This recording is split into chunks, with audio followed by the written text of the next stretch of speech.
की जय। अम्बाला वाले सतगुरु महाराज की जय।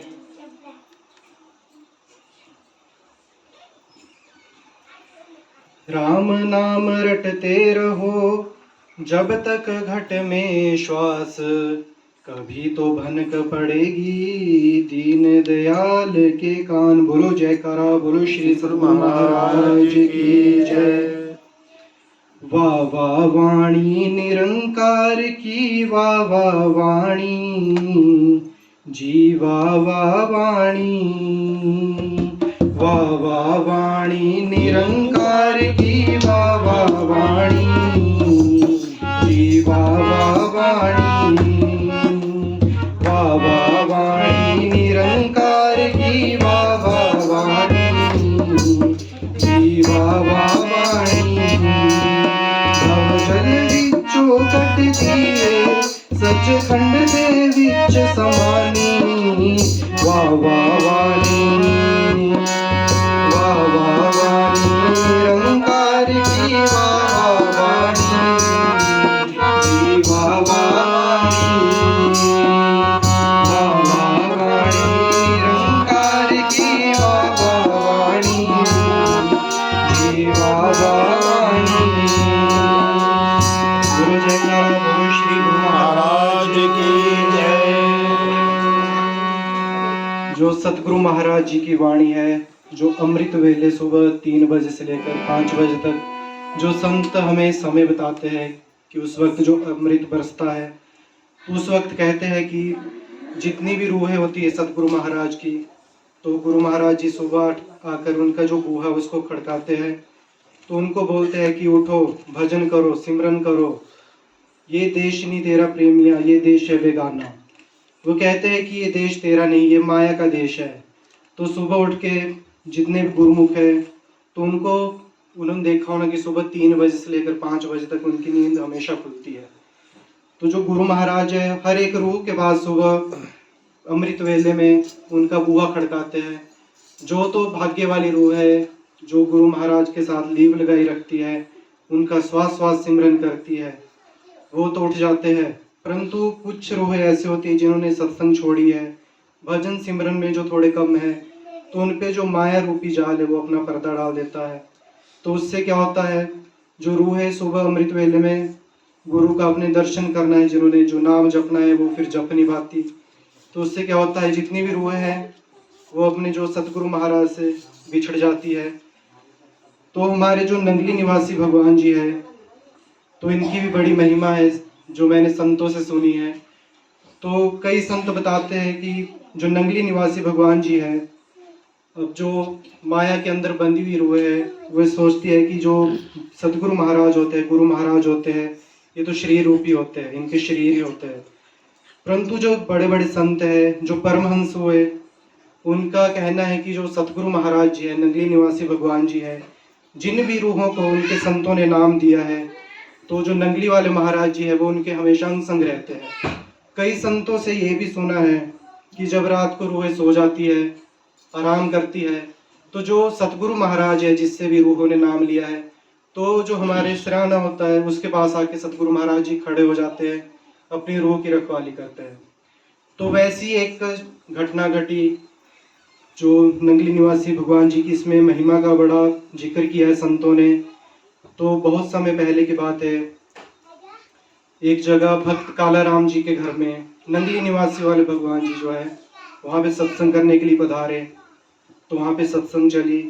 तो पहले जो सत्संग चलती थी, तो पहले इतनी सुविधा भी नहीं थी, लाइट भी नहीं होती थी। तो पहले की सत्संग पूरी पूरी रात भी चलती थी। आपने जैसे टूटू में पहले सत्संग होती है, तो वहाँ पे पूरी पूरी पूरी रात पहले सत्संग होती थी। तो नंगली निवासी वाले महाराज जी के समय में भी एक ऐसी घटना घटी कि वहाँ पे जिस भक्त के घर में सत्संग थी, उन भक्त का नाम था भक्त कालाराम। तो रात को सत्संग हुई, सभी रूहों ने सत्संग सुनी, अपने गुरु महाराज के दर्शन किए, सतगुरु महाराज के दर्शन किए, उन वहाँ पे सेवा की, सत्संग सुनी, अनमोल वचन सुने, उनके अमृत वचन सुने। तो रात को जैसे समय हुआ 1-2 बजे, तो उसके बाद जो सत्संग उसकी समाप्ति हुई। तो जो नंगली निवासी वाले गुरु महाराज जी थे, तो उन्होंने अपने जो जितने भक्त उनके साथ थे, संत थे, भक्त थे, उनको बोल दिया कि अब मेरे कमरे में कोई भी ना आए, अब हमने आराम करना है। तो उनको सख्त आदेश दे दिए कि अब मेरे कमरे में किसी ने भी नहीं आना है, दरवाजे के पास भी किसी ने खड़े नहीं होना है। तो उसी दिन क्या हुआ, नंगली निवास वाले महाराज उस घर में आए थे जहाँ पे सत्संग थी। वहाँ पे जो भक्त काला राम जी थे तो वो भी अपने कमरे में विश्राम करने गए। तो पहले इतनी सुविधा होती थी तो सभी लोग इकट्ठे सो जाते थे। तो सुबह के लगभग 4 बजे जो भक्त काला राम जी थे वो सुबह से उनको क्या हुआ, उनका शरीर पूरा नीला पड़ गया। तो नीला पड़ गया, जो आसपास के लोग थे, अब जैसे ज़्यादा लोग सो जाते इकट्ठे तो कोई सोते भी नहीं है, आपस में बातें करते, सत्संग की बातें करते, कोई अपनी आपसी बातें करते हैं। तो उन्होंने क्या देखा भक्तों ने कि जो भक्त काला राम है उनका शरीर काला पड़ गया है, मतलब उनके शरीर से जो उनकी आत्मा वो निकल चुकी थी, उनका शरीर बिल्कुल ठंडा पड़ गया था। अब किसी में इतनी हिम्मत भी ना हो कि नंगली वाले गुरु महाराज जी को जाके बोले कि महाराज जी भक्त काला राम इस दुनिया में नहीं रहे। तो वैसे ही समय बीतता गया, किसी की हिम्मत हुई नहीं, सभी वहां परेशान होकर बैठ गए। तो कुछ समय बाद क्या देखते हैं, सुबह के टाइम जो भक्त काला राम जी थोड़ी देर बाद उठ के बैठ गए। जब उठ के बैठे तो सब लोगों ने उनसे पूछा कि भक्त काला राम जी महाराज जी क्या हो गया था आपको, हमने तो आपको देखा कि आप तो मर गए थे, आपके श्वास नहीं चल रहे थे, पूरा शरीर ठंडा हो गया था, नीला पड़ गया था, आप तो ऐसे लग रहे जैसे यहाँ पे मृत व्यक्ति किसी को रखा हुआ है। तो भक्त काला राम जी क्या बताते हैं कि जैसे मैं सुबह के टाइम सोने गया तो उस वक्त क्या हुआ, यमदूत के जो दूत थे वहां पे आए और उनको पकड़ के ले गए, और पकड़ के उनको ले गए जी यमलोक। तो यमलोक में संत कहते हैं कि वहां पे बहुत लंबी कतारें होती है, सबका हिसाब किताब वहां पे यमदूत जी करते हैं। तो वहां पे भी उनका हिसाब किताब चला हुआ था। तो जो भक्त काला राम जी थे वो बड़ी लंबी लाइन में लगे हुए थे, शायद वहां पे लाखों करोड़ों जीव थे, तो उनके बीच में भक्त काला राम भी थे। तो वहां पे जितने भी लोग थे वो सभी उदास थे, कोई रो रहा था। तो भक्त काला राम भी परेशान हो गए और सोचने लगे कि मैं कहाँ गया, मैं तो पहले सत्संग में था। तो वहां पे वो भी लाइन में लग गए, तो वो सोचने लगे चलो अब मेरा भी हिसाब किताब होएगा। तो थोड़ी देर बाद क्या देखते हैं, जो यमराज का जो सिंहासन लगा था वो बहुत ऊंची जगह पे लगा हुआ था। तो वहां पे थोड़ी देर बाद क्या देखते, भक्त काला राम जो ऊपर को देखते कि यहाँ सिंहासन तो बड़ा ऊपर लगा हुआ है, पता नहीं कब मेरा हिसाब किताब होएगा। तो उतनी देर में वहां पे जो नंगली निवासी भगवान जी वो प्रकट हो गए, और जो यमदूत वहां पे जीवों का लेखा जोखा, जो रूहें वहां पे गई थी उनका लेखा जोखा कर रहे थे। तो वहां पे जैसे ही उन्होंने नंगली निवासी भगवान जी को देखा तो यमराज की थर थर कांपने लग गए, उनके जितने भी यमदूत थे वो सब थर थर कांपने लग गए। तो जैसे ही यमराज ने गुरु महाराज को देखा तो वो अपने सिंहासन से खड़े हो गए और नंगली निवासी भगवान जी से पूछने लगे कि महाराज जी, सतगुरु महाराज जी, आप यहाँ पे क्यों आए हैं, आपने हमें बुला लिया होता हम ही आपके दर्शन को आ जाते। तो नंगली निवासी वाले गुरु महाराज जी है, तो उन्होंने उस यमराज से कहा कि हे यमराज, हमारा यहाँ आने का कारण ये है कि तू हमारी एक रूह को पकड़ के ले आया है।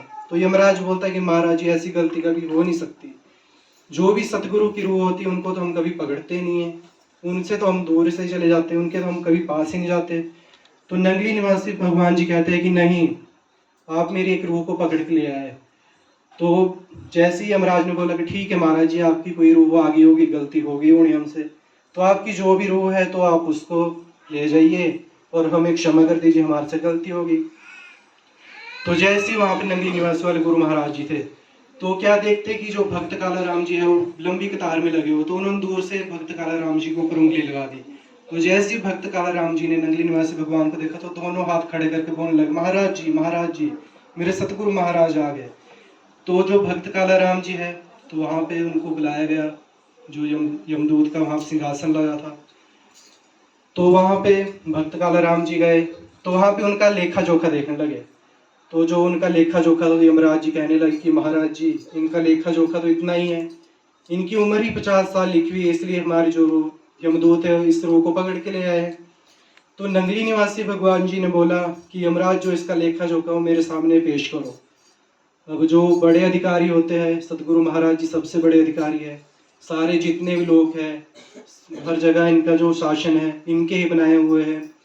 जो हमारे सतगुरु महाराज जी है सचखंड के, तो वहाँ से जो रूहें, जो बड़ी पवित्र रूहें होती है, तो वहीं से आदेश आता है कि किन रूहों को संत बनना है, परमहंस बनना है। तो जो हमारे नंगली निवासी भगवान जी है ये साक्षात जो सतपुरुष का ही रूप है। तो वहाँ पे जैसे ही जो भक्त कालाराम जी है उनका लेखा जोखा नंगली निवासी भगवान जी के सामने प्रस्तुत किया गया, तो नंगली निवासी भगवान जी क्या देखते हैं कि उसके अंदर जो भक्त कालाराम जी है उनकी उम्र सिर्फ 50 वर्ष लिखी है, उसके बाद एक भी श्वास नहीं लिखा है। तो नंगली निवासी भगवान जी क्या बोलते हैं यमराज को कि यमराज, ये जो भक्त कालाराम है इससे मैंने अभी और सेवा लेनी है, तो इसकी उम्र काट के 50 वर्ष से 100 वर्ष कर दो। अब जो बड़े अधिकारी होते हैं उनके सामने जो छोटे अधिकारी उनको उनकी बात माननी पड़ती है। तो यमराज ने क्या किया, वहाँ पे जो उनकी 50 वर्ष की उम्र थी उसको काटा, उनके कर्मों को काटा, तो उनकी उम्र बढ़ा के 50 साल और कर दी। तो नगरी निवासी भगवान जी ने वहाँ पे जाके जो भक्त कालाराम जी है उनको वहाँ से छुड़ाया, और वापिस जब भक्त कालाराम जी की रूह उनके शरीर में प्रवेश की तो उन्होंने महिमा जो अपने जितने वहाँ पे संत थे भक्त थे तो उनको ये महिमा सुनाई। तो सुबह के टाइम जब नगली निवासी भगवान जी ने अपने कपाट खोले उस कमरे के, तो उन्होंने भगवान जी को भी वो सारी महिमा सुनाई। अब महिमा उनको क्या सुनाई जिनको सब कुछ पहले ही पता था। ये तो एक महाराज जी की लीला थी, जो भक्तों के अंदर एक जो उनका विश्वास है भगवान के प्रति, सतगुरु महाराज के प्रति, उसको जगाने के लिए जो भगवान है सतगुरु महाराज है वो लीला करते रहते हैं। तो बोलिए जयकारा, बोलो श्री गुरु महाराज की जय, नगली निवासी भगवान की जय। बोलो जयकारा, बोलो श्री गुरु महाराज की जय।